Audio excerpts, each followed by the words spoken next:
नमस्कार, जय हिंद। हम सॉफ्ट स्किल्स पर वीडियो सीरीज स्टार्ट कर रहे हैं। इस सीरीज में वैसे 8 सॉफ्ट स्किल्स के बारे में बात करेंगे जो हम सभी सिक्योरिटी प्रोफेशनल के कैरियर के लिए काफी इंपॉर्टेंट है।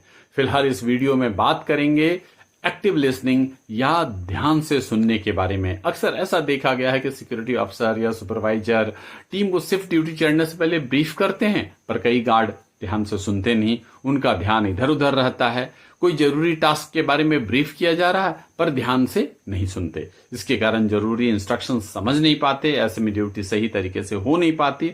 करना कुछ होता है, कर कुछ और देते हैं। दूसरी तरफ अगर कोई जूनियर जरूरी बात कह रहा है तो सीनियर सिक्योरिटी पर्सन इग्नोर कर देते हैं या अनमने ढंग से सुनते हैं, जबकि जरूरत है कि हम सीनियर या जूनियर जब बात सुने तो बहुत ध्यान से सुने। अब हम समझते हैं कि कैसे ध्यान से सुने या एक्टिव लिसनिंग करें। एक्टिव लिसनिंग के 3 स्टेप्स हैं। पहला, ध्यान देकर सुने, यानी कि प्रॉपर आई कांटेक्ट रखें, गैर जरूरी हरकत से बचें, खुद बोलने से ज्यादा सुनने पर ज्यादा ध्यान दें। दूसरी बात, आप समझ रहे हैं इसे इशारों से, आंखों से, बॉडी मूवमेंट से सामने वाले को बता सकते हैं। तीसरी बात, अच्छे से सुनकर ही जवाब दें। इसके कई फायदे हैं। पहला, सुनने वाला अच्छे से बात समझ पाता है।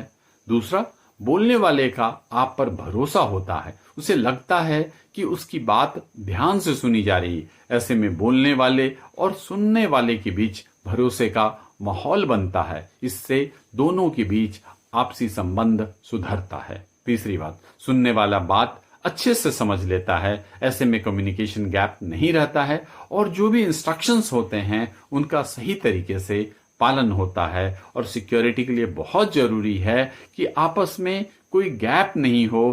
कहने वाला अपनी बात सही तरीके से सुनने वाले तक पहुंचा दे ताकि सुनने वाला सही तरीके से काम कर सके। जो भी आदेश निर्देश दिए गए हैं उनका पालन सही तरीके से कर सके। इस तरह से एक्टिव लिसनिंग सिक्योरिटी के लिए बहुत इंपॉर्टेंट स्किल है। हम सभी सिक्योरिटी प्रोफेशनल को एक्टिव लिसनिंग के स्किल को डेवलप करना चाहिए। जय हिंद।